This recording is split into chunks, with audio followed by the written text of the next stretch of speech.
Hey everyone, so this is my first poker vlog. Wanted to just quickly introduce myself. My name is Jason, and I originally grew up in the Chicagoland area, but I lived in Southern California for about 8 years as well before moving to Las Vegas just recently in 2022. So excited to take my poker journey a little bit more seriously. Part of the reason why I wanted to move to Las Vegas was to get a little bit more serious about poker and to spend some time learning the game a little bit more and improving and getting more involved in poker content. So again, really happy to be bringing this to you guys. And one of the things that I'm also passionate about, if you can't tell from my background here, is music. So I play guitar, I also play a little bit of piano, and I studied music in college as well. So I want to merge my two passions of music and poker and video and bringing video editing and content to you. So I'm going to try. I can't promise that in every video I'll create new music content, but I want to create my own music that I'm going to be including in each of the poker vlogs. So the music that you hear will be the music that I've created. So I think that's kind of a unique way to merge these two different worlds together and to create some alignment there between artistic endeavors and creative endeavors and poker, which I think also has an element of creativity and art to it as well. So this is it. For this episode, we're going to be at South Point Casino here in Las Vegas, playing $1, $2. I bought in for the max for $300. Hope you enjoy the hands.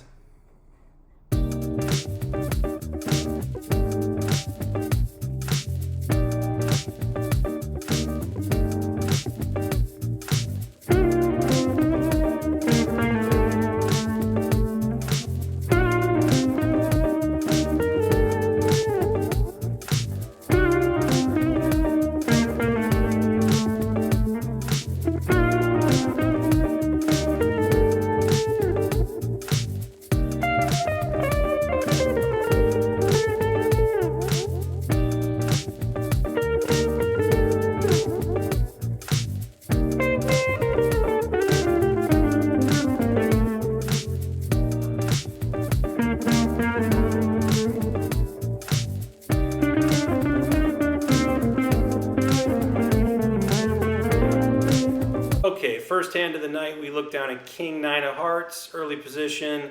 We want to get in the mix. We raise it up to $10, and we get called by UTG +1 and the big blind. Both decide to put in the $10 and come along for the ride.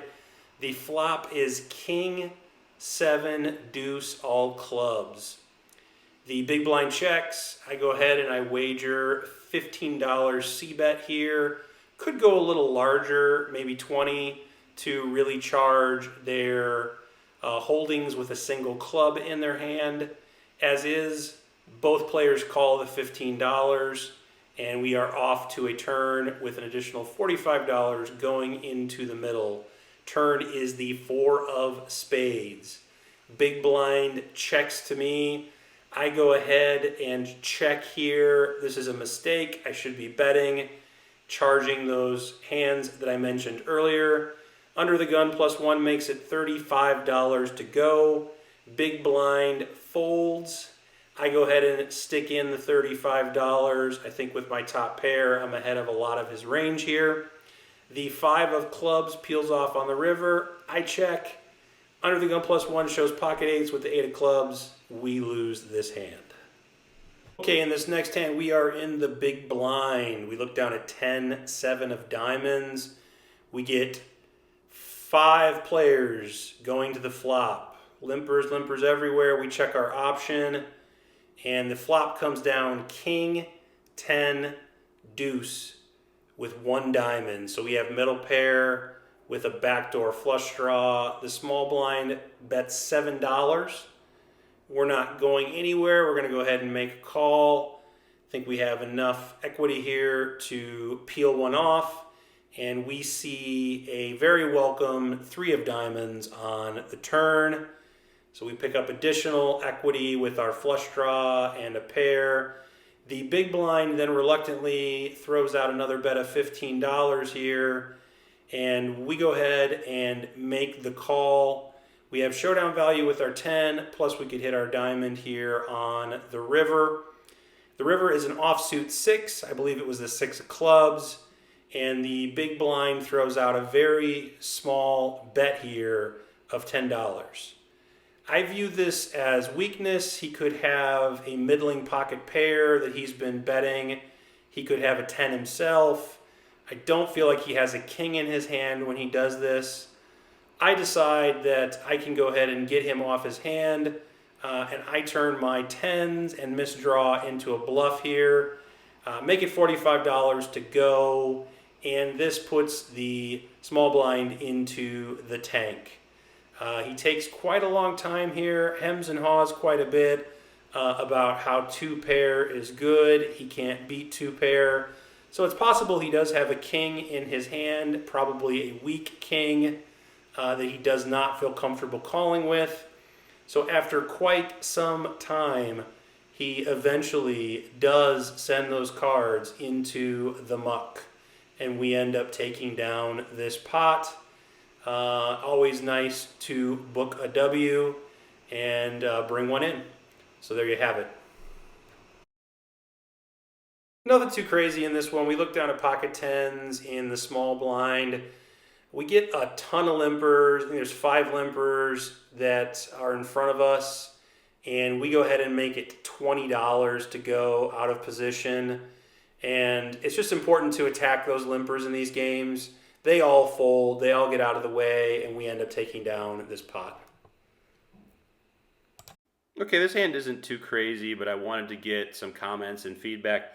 I'm in the hijack with ace queen offsuit. I raise to $10. I get called by the big blind, who decides to donk into me for $10, the same bet, on a king 7 rag board. I don't know, it was a deuce with a flush draw. There were 2 spades on the board. I'm not really sure what to make of this donk bet. I think players can do this with flushes and potentially some top pairs. I do make the call on the flop. The turn was a brick. I think it was the 6 of clubs, if I remember correctly. And the player then proceeds to donk into me again, increasing his bet sizing to 25.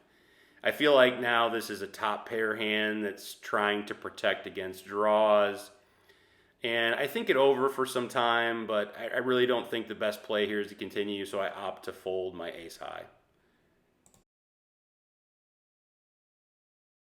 All right, in this one we look down at queen jack of hearts in the big blind. The cutoff is going to raise us up to $10, and the small blind goes ahead and makes the call for $10. I think this is a clear squeeze spot. We have removal to queens, we have removal to jacks. I go ahead and bump it up to $45. Both players think for a minute and let their cards go. So we take this one down pre-flop. Okay, this is kind of a weird spot. I have ace-9 offsuit on the button. I raise it up to $10. After it folds to me, big blind goes ahead and makes the call for $10, and we go to a flop of jack, 8, 6, 2 clubs, and the big blind decides to donk into me for $25.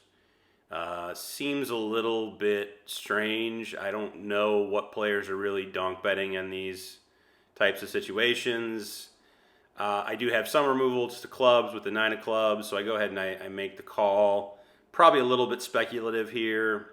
And we go to a turn, which is, I think it was an offsuit 4. So the player then donk bets into me again, this time for a larger sizing, $45. I go ahead and fold.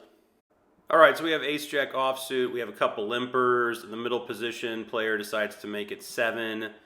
They get a call in front of me, and I call as well, and the limpers call. We end up going 6 ways to the flop. Question here for the people watching: should we be 3-betting here more frequently? Leave it in the comments below. I think the answer is yes. The flop comes out 9-8-7, and the original raiser bombs it for like $70, and everyone folds, and he shows Queen 9 offsuit. Okay, we look down at everyone's favorite hand, pocket jacks. Go ahead and bump it up to $10 in the hijack. We get called by one of the early position limpers. I think they're going to have some pocket pairs in their hand when they limp call here. And we go to a flop of 6-4 deuce, a rainbow flop, 6-4 deuce. Player checks to me, I c-bet $15, and the player elects to call the $15 on the flop. We go to a deuce turn, so the board ends up pairing, and we get checked to again on the turn. I think when the player checks here twice, we can continue to bet for value. I go ahead and make it $35, and the player immediately folds to the $35 bet, and we take this one down. We look down at pocket fours on the button. We get a raise in the hijack to $7. The cutoff decides to put in the call. We go ahead and call as well here, looking to flop a set. Let me know if you think there's any merit to 3-betting this pre-flop to try to take this down versus set mining. We end up going 7 ways to a flop of queen, jack, ace with 2 spades. Not a great board for us. We completely whiff, and it checks around on the flop. The turn is the 9 of spades, board getting very connected. Very dangerous for our particular holding, and the original raiser decides to wager $20 on this turn card, and everyone lets their hand go. We go ahead and fold our pocket fours. I think there could be a chance to 3-bet this and just win it pre-flop versus going post-flop. All right, we look down at pocket deuces. We're in late position. We get a caller in front of us. The $5 straddle is on the button. We go ahead and call as well. And the straddler decides to make it $20 after the big blind and small blind both fold. The gentleman to my right goes ahead and calls the additional $20. And I go ahead and put in the call as well. I think this is poorly played. I should be raising this pair pre-flop more often or just folding. But as played, we go ahead and make the call. We go to a flop of king, 7-6, rainbow. And the player to my right checks. I go ahead and check, and the straddler goes ahead and makes a bet, and both of us release our cards here. All right, we look down at queen 9 of clubs on the button.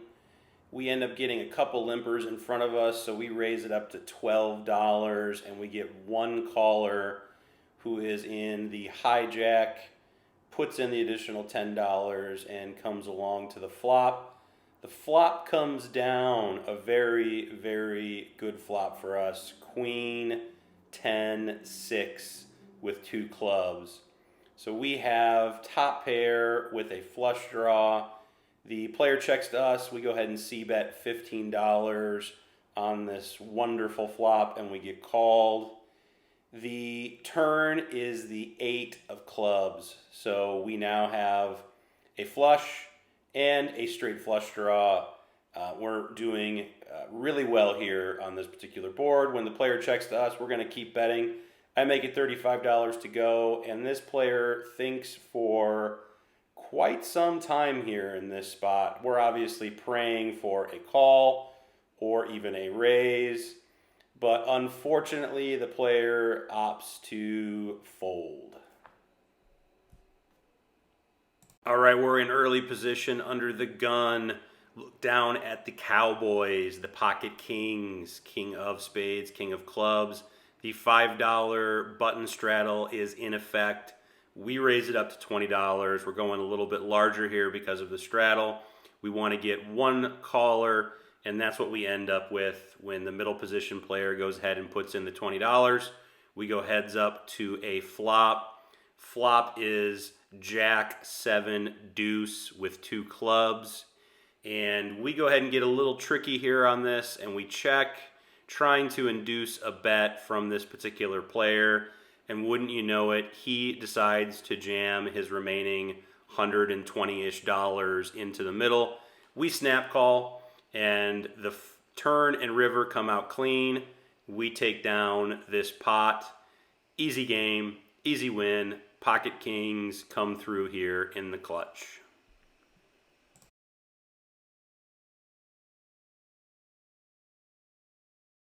All right, it's getting a little late in the session, late in the night, and I didn't take the best notes on this particular hand, but I have pocket jacks.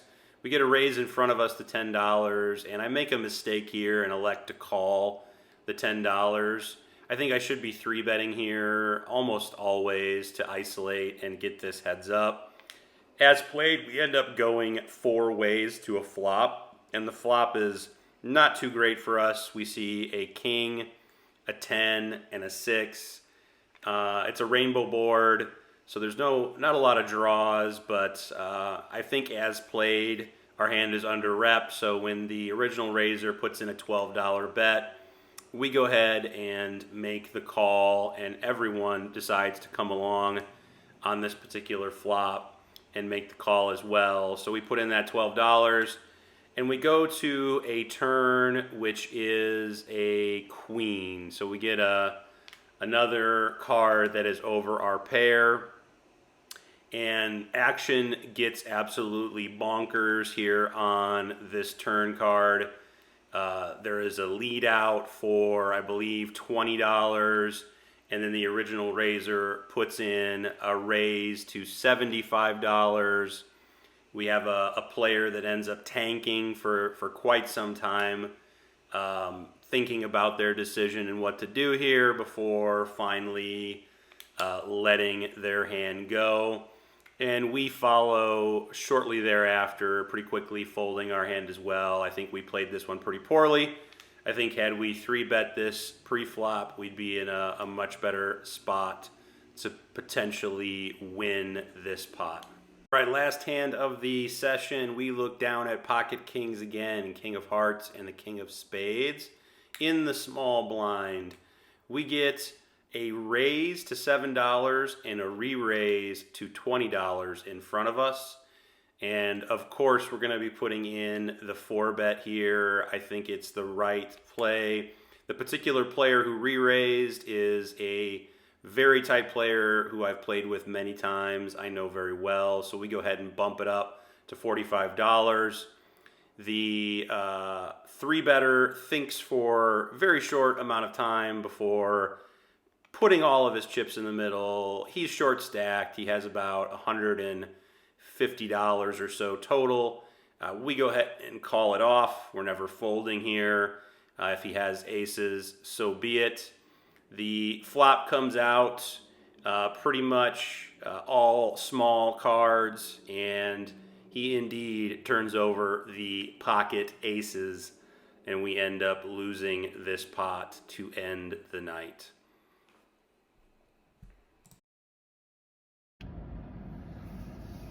Okay, so just got done with my first vlog 1-2 game here at South Point Casino in Las Vegas. It's Sunday, April 30th, I believe, about 10:30 here at night. And just a quick recap.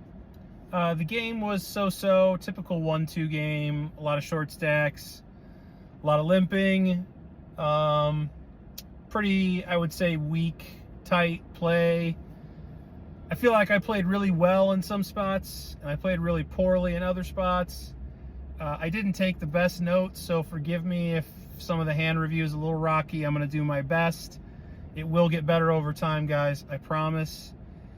So unfortunately, it was an L for the first vlog. I really wanted to have a W for the first vlog, but that's okay. You win some, you lose some. So I was in the game for $400 and I cashed out $209. So took a little bit of an L. I'll put the tally up here at the top. But I did feel like I noticed some areas in my game where I could certainly do better and I can improve. So I think there's a lot of merit to vlogging for improvement, because you can really spot leaks and areas of your game where you could be a lot better, or you could do a lot better. So I feel like there's only room for improvement from here. If you like the vlog, please give me a like, subscribe, click the bell notification so you don't miss future episodes, and I'll see you on the next one.